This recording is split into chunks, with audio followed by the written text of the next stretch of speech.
সাথে সাথে আল্লাহ সুবহানাহু ওয়া তাআলা গোলামি করার জন্য আমাদেরকে মনোনীত করেছেন।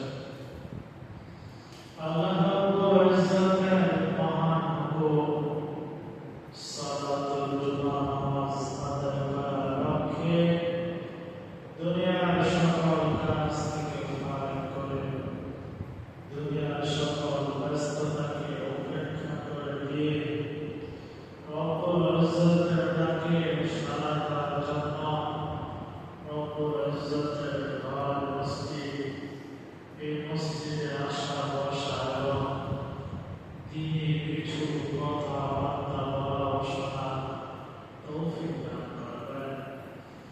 এই জন্য মহান রব্বে কারিমের দরবারে আমরা সবাই দিল থেকে শুকরিয়া আদায় করি বলে আলহামদুলিল্লাহ। লাখ কোটি দরুদ ও সালাম বিশ্বনবী সাল্লাল্লাহু বিশ্ব মানবতার দূত, মুক্তির দূত, যিনি হলেন সকল নবীগণের সরদার, যিনি হলেন সকল নবীর চাইতে সর্বশ্রেষ্ঠ নবী, আখির জামানার নবী, আমার আপনার প্যারা নবী, প্রিয় নবী মুহাম্মদুর রাসূলুল্লাহ সাল্লাল্লাহু আলাইহি ওয়াসাল্লামের প্রতি আল্লাহুম্মা সাল্লি আলা মুহাম্মদ আল্লাহুম্মা বারিক আলা মুহাম্মদ। প্যারা হাজির, আল্লাহ সুবহানাহু ওয়া তাআলা অনেক বড় ইহসান দয়া মায়া আমাদের উপর যে আমরা আগে আগে মসজিদে আসতে পেরেছি। এটা আল্লাহ তাআলার দয়া। এজন্য আমাদের উচিত আল্লাহ তাআলার কৃতজ্ঞতা আদায় করা, বেশি বেশি করে আল্লাহ তাআলার শুকরিয়া আদায় করা। কারণ কেউ যদি কোনো নেক কাজ করতে পেরে কোনো নিয়ামত পেয়ে শুকরিয়া আদায় করে, আল্লাহ তাআলা তাকে আরো বেশি নিয়ামত বাড়ায় দেয়। সুবহানাল্লাহ। প্যারা হাজির, এজন্য কোনো নেক কাজ করতে পাওয়া, কোনো আমল সালেহ সৎ কাজ করতে পারা, এটা আল্লাহ তাআলার অনেক বড় ইহসান দয়া। কারণ আমাদের মতো কত মানুষ আছে তারা নেক কাজ করতে পারতেছে না, আল্লাহর হুকুমগুলো তারা পালন করতে পারতেছে না। অনেকে আছে যে মন চায় মসজিদে যাইতে, কিন্তু মসজিদে আসতে পারতেছে না। বিভিন্ন ওজনের কারণে, অসুস্থতার কারণে হাসপাতালের কেবিনে আছে, বাসা বাড়িতে আছে, নিজের বয়সের কারণে আসতে পারতেছে না, অসুস্থতার কারণে আসতে পারতেছে না, মন চায় আসতে পারতেছে না।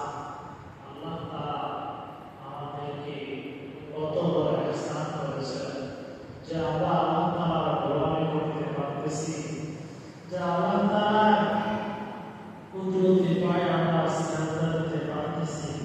কত মানুষ আছে দেখেন যে মসজিদে আসে, কিন্তু আল্লাহ তাআলার কুদরতি পায়ে সিজদা দিতে পারতেছে না।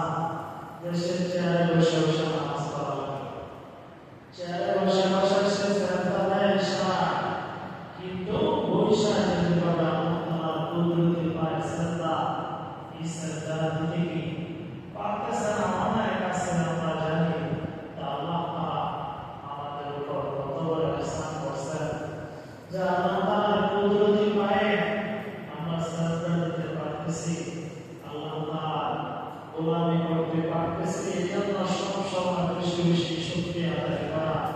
আলহামদুলিল্লাহ, আলহামদুলিল্লাহ, আলহামদুলিল্লাহ, বেশি বেশি পাঠ করা।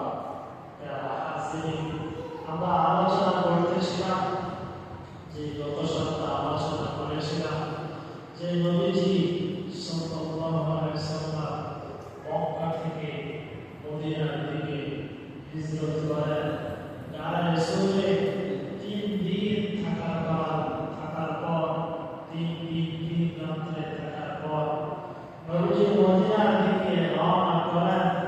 এবং গত সপ্তাহে বলেছিলাম নবীজি পথিমধ্যে যে অলৌকিক যে মুজিজাগুলো প্রকাশ করেছিল, নবীজিকে ধরতে গিয়ে ধরতে পারে নাই। এভাবে একটা পক্ষী ওলানে কোনো দূর ছিল না, নবীজির স্পর্শ করার সাথে সাথে আল্লাহ তাআলা ওই ওলানের মধ্যে দুধে ভরপুর করে দিয়েছিলেন। এভাবে যখন নবীজি আবার চলতে শুরু করেন আবু বকর, নবীজি মদিনা থেকে এবং সফর সঙ্গে আরেকজন ছিল যে পথ দেখায় দিত, সে পথিক যখন তিনজন যখন যাইতে যাইতে মদিনা শহরের কাছাকাছি চলে আসছে, মদিনা শহরের কাছাকাছি চলে গেছে, নবীজি আবু বকর কাছাকাছি যাওয়ার আগে একটা গ্রামের নাম ছিল, ওই গ্রামের নাম ছিল কোবা। ওই গ্রামের নাম কি ছিল? কোবা। কোবা নামক এলাকায় গ্রামে নবীজি অবস্থান করেন। এখানে 14 দিনের মতো নবীজি থাকে। 14 দিন নবীজি অপেক্ষা করেন যে ওই যে মক্কায় হযরত আলীকে রেখে আসছে, আলী আসবে এবং হযরত আয়েশা রাদিয়াল্লাহু তাআলা আসবে এবং আবু বকর রাদিয়াল্লাহু তাআলা আসবে। এই জন্য এখন মদিনা শহরে পৌঁছার আগে কোবা নামক এলাকায় নবীজি অবস্থান করেন। ওখানে 14 দিন থাকেন। কোবার মানুষ নবীজিকে পেতে অনেক আনন্দিত, নবীজিকে অনেক আপ্যায়ন করেন, আবার থাকার জন্য বললেন। এই 14 দিন কোবা নামক গ্রামের এলাকায় থাকাকালীন নবীজি এই কোবা নামক গ্রামের এলাকায় একটা মসজিদ নির্মাণ করেন। এর আগে নবীজি মক্কায় 13 বছর ছিলেন। নবুয়তি লাভ করার পর 13 বছরে একদিনও বা 15 বছর নবীজি এবং সাহাবায়ে কেরামরা একটা মসজিদ নির্মাণ করতে পারেন। 13 বছর একটা মসজিদ মক্কায় নির্মাণ করতে পারে নাই। চিন্তা করেন কাফেররা, মুশরিকরা তারা কত বেশি মুসলমানদের উপর নির্যাতন করেছিল যে মুসলমানরা ইবাদত করবে একটা মসজিদ পর্যন্ত ওই কাফেররা, মক্কার মুশরিকরা তারা বানাতে দেয়, নির্মাণ করতে দেয় নাই। কত কঠোর ছিল ওই কাফেররা। যখন নবীজি এই 14 দিন পুরো অবস্থান করলেন, একটা মসজিদ নির্মাণ করলেন খেজুর পাতা দিয়ে, খেজুর পাতা দিয়ে একটা মসজিদ নির্মাণ করলেন। ইসলামের ইতিহাসে, নবীর ইতিহাসে সর্বপ্রথম মসজিদ ওই মসজিদে কোবা নবীজি নির্মাণ করেন। সুবহানাল্লাহ। নবীর ইতিহাসে ইসলামের ইতিহাসে সর্বপ্রথম মসজিদ। আমাদের নবীজি নবুয়ত লাভ করার পর থেকে ইতিহাসে সর্বপ্রথম মসজিদ ওই কোবা নামক এলাকায়, কোবা নামক গ্রামে নবীজি যে 14 দিন অবস্থান করেন, ওখানে একটা মসজিদ নির্মাণ করেন। এখনো এই মসজিদ আছে, এখনো ওই মসজিদে আগের মতো খেজুর পাতা দিয়ে ছোট নাই। ওই মসজিদ এখন বিশাল আকারের মসজিদ। আস্তে আস্তে সাহাবায়ে কেরামরা, এরপরে তাবিঈন, এরপরে আস্তে আস্তে একটা বড় করতে করতে এখন শত শত মানুষ মুসলমান মুসল্লি ওই মসজিদে নামাজ পড়তে পারতেছে। সুবহানাল্লাহ। নবীজি ওই মসজিদ নির্মাণ করার পর নবীজি গোটা উম্মতদেরকে জানিয়ে দিয়েছেন, উম্মত এই মসজিদ হলো আমার সর্বপ্রথম মসজিদ এবং কিয়ামত পর্যন্ত যত উম্মত আসবে সবাইকে নবীজি জানিয়ে দিয়েছেন যে উম্মত তোমরা যদি এই ইসলামের ইতিহাসে আমি নবীর সর্বপ্রথম মসজিদে যদি তোমরা যাও, কি নামাজ পড়বা, তাহলে আল্লাহ তাআলা তোমাদের আমলনামায় একটা উম্মার সওয়াব দিয়ে দিবেন। সুবহানাল্লাহ। বিশ্বনবী সাল্লাল্লাহু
দেশ থেকে, বিভিন্ন দেশ থেকে যারা যায় ওই মসজিদে তারা যায়। ওই মসজিদে গিয়ে ফরজ নামাজ না পড়তে পারো, তুমি 2 রাকাত নফল নামাজ পড়ে, 2 রাকাত নফল নামাজ হলো কি না পড়ে তারা আদায় করে 2 রাকাত নফল নামাজ পড়ে তারা উমরা অতিরিক্ত উমরার সওয়াব তারা বাড়িতে চলে আসে। সুবহানাল্লাহ।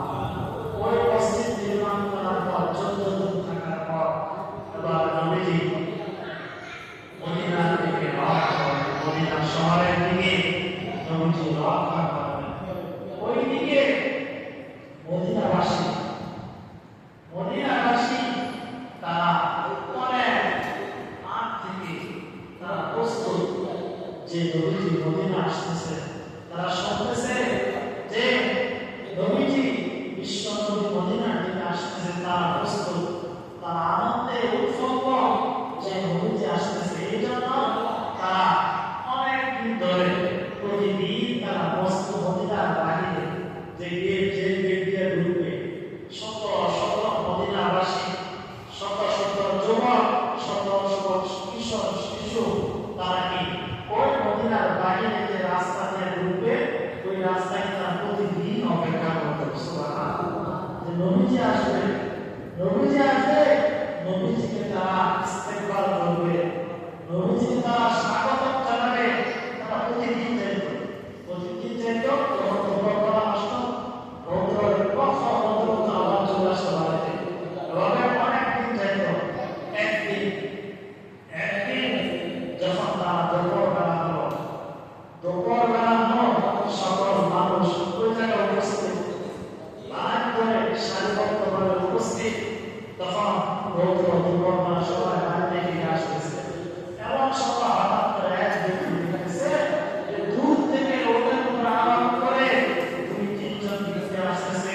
সে বুঝে গেছে যে বিশ্ব নবী সাল্লাল্লাহু আলাইহি ওয়াসাল্লাম আসতেছে। সুবহানাল্লাহ। সে চিৎকার করে বলল, ও মদিনাবাসী, তোমরা যার জন্য এতদিন ধরে এখানে আসতেছো, অপেক্ষা করতেছো, সে বিশ্ব নবী। দেখো বিশ্ব নবী তোমাদের কাছে আসতেছে। সুবহানাল্লাহ। তখন মদিনাবাসীরা আনন্দে উৎফুল্ল, আনন্দে নবীজিকে পেয়ে, নবীজি আসলো, তারা আনন্দে উৎফুল্ল নবীজিকে স্বাগত জানালো।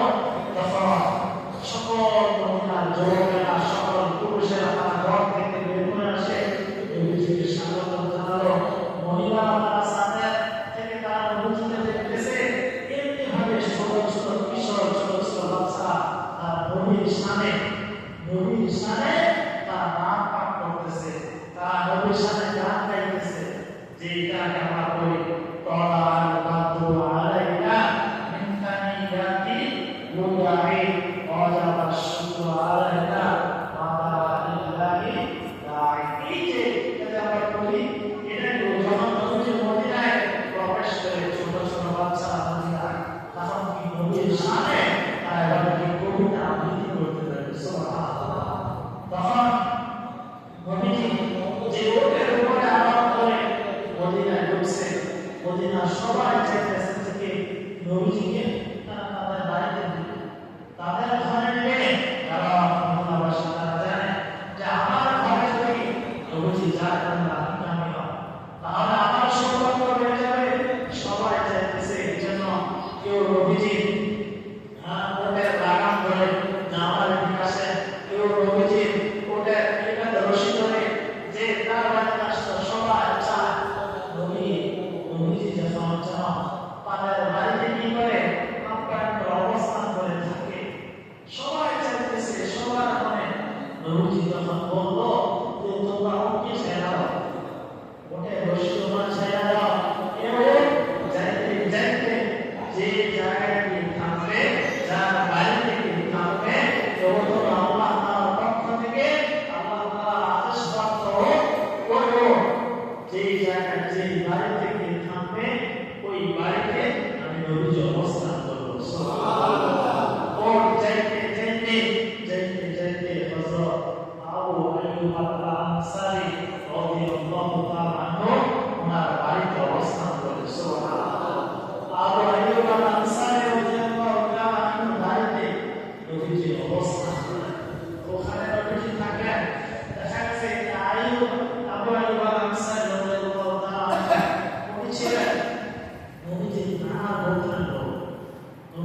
নানা বংশের লোক অর্থাৎ নবীজির আত্মীয়, নবীজির আত্মীয় ওই ওখানে কি ওকে নামলো আবু আইয়ুব আল আনসারী ওনার যে ঘর ছিল একটা ঘর, এটা ছিল দোতলা ঘর।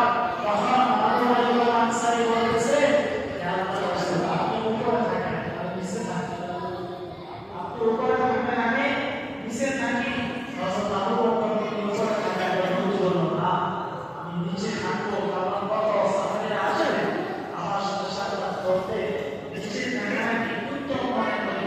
তখন বিশ্বনবী আবু বকর নিচে অবস্থান করার প্রায় 6 মাস আবু আইয়ুব আল আনসারী রাদিয়াল্লাহু তাআলা আনহু ওনার বাড়িতে নবীজি অবস্থান করেন। এর মাঝে নবীজি নিজের বাসস্থান ঠিক করলেন। নবীজির বাসস্থান কোথায় ছিল? যে নবীজির যে মসজিদে নববীর পাশে, মসজিদের মিম্বারের পাশে নবীজির ঘর ছিল, বাসস্থান ছিল। এখন নবীজি বাসস্থান করবেন, নবীজির বাসস্থান মসজিদে নববী কিভাবে করলেন? কিতাবের মধ্যে আছে, নবীজি মদিনায় যাওয়ার পর থেকে শহরে যাওয়ার প্ল্যান করতেছে যে এখানে একটা মসজিদ করা দরকার এবং নবীজির বাসস্থান করা দরকার একসাথে। তখন রাসূল আল্লাহ সাল্লাল্লাহু আলাইহি ওয়াসাল্লাম দেখলেন একটা খোলা জায়গা, একটা উঠানের মধ্যে একটা জায়গা খালি। নবীজি বলতেন, এই জায়গাটা একটা মসজিদ করতে চাই, এর পাশে থাকবো, আমার বাসস্থান থাকবে। তখন খবর নিয়ে দেখলো যে এই জায়গাটা হলো দুইজন এতিম সাহাবা এবং সোহাইব, দুইজন এতিম বাচ্চা, তাদের এই জায়গা। এখন এই জায়গাটা নবীজি বললেন, এই জায়গাটা ক্রয় করে দাও, ছোট বাচ্চা আমাদের থেকে ক্রয় করে দাও, তারা বেচতে রাজি কিনা। তোমার ছোট বাচ্চা বলে যে টাকা লাগবে না, হে আল্লাহর রাসূল, আমাদের কোনো বিনিময় লাগবে না, আমরা ফি সাবিলিল্লাহ আপনাকে আমরা দান করে দিলাম। সুবহানাল্লাহ। নবী বলেছেন, না, আমি এভাবে নেব না, ন্যায্য মূল্য। ওই সময় যে জায়গাটা আশেপাশে যারা জায়গা বিক্রি করে কত দাম, কত মূল্য, ন্যায্য মূল্য দিয়ে নবীজি ওই ছোট ছোট দুই বাচ্চাদের থেকে ওই জায়গাটা ক্রয় করে নেন। সুবহানাল্লাহ। ক্রয় করার পর এই জায়গায় মসজিদে নববী নির্মাণ করেন এবং পাশে নবীজির রোজা মুবারক নির্মাণ করেন। সুবহানাল্লাহ। নির্মাণ করার পর এই মসজিদে নববী কিভাবে নির্মাণ করেন? মসজিদে নববী কিভাবে বানাইলেন? ওই সময় নবীজি নির্মাণ করেছিলেন 100 হাত বা 100 হাত ছিল, 100 মিটার বা 100 হাত বা 100 হাত ছিল মসজিদে নববী। যে দেয়ালগুলো ছিল কাঁচা ইট, মাটি দিয়ে কাঁচা ইট বানায় না, দেয়ালগুলো ছিল। আর যে খুঁটিগুলো ছিল খেজুরের গাছের খুঁটিগুলো ছিল। আর ছাদ ছিল খেজুরের পাতা, আছে না, খেজুরের পাতা দিয়ে উপর দিয়ে কাদা দিয়ে লেপ দিয়েছিল, উপরে কাদা দিয়ে খেজুরের পাতা দিয়ে লেপ দিয়ে। আগে মানুষের পাতা দিয়ে অনেক কিছু বানাতো না, ওই গোবরের লেপ দিত, গোবরের লেপ দিয়ে বানাতো না, তো গোবরের লেপ দিয়ে কি বানাতো? ওই সময় কি নবীজি কাদা দিয়ে মাটি দিয়ে একটা মাছ বানাইছে, আমরা অনেকে মারা যায় আমাকে কি করে গোবরের লেপ দিয়ে বিভিন্ন আগে কিবার বেড়া বানাইতাম, বিভিন্ন বেড়া বানাইতাম। গোবর কিন্তু নাপা, গোবর কিন্তু কি নাপা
অবস্থান করো। সুবহানাল্লাহ।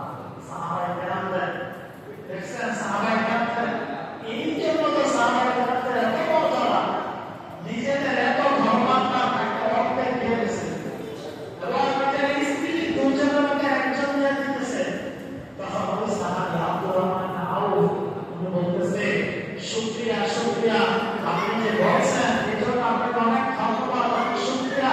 আল্লাহ তাআলা আপনার ধর্মাত্মার মধ্যে আপনার স্ত্রীর মধ্যে বরকত দান করেন।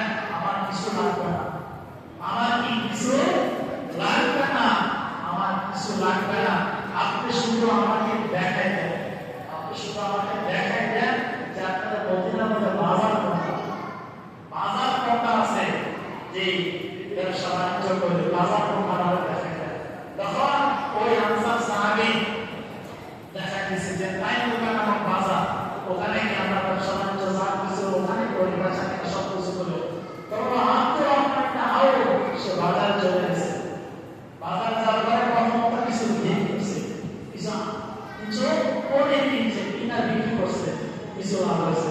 পরে এভাবে করতে করতে মদিনার মধ্যে সবচেয়ে বড় ব্যবসায়ী আব্দুর রহমান ইবনে আউফ হয়ে গেছে।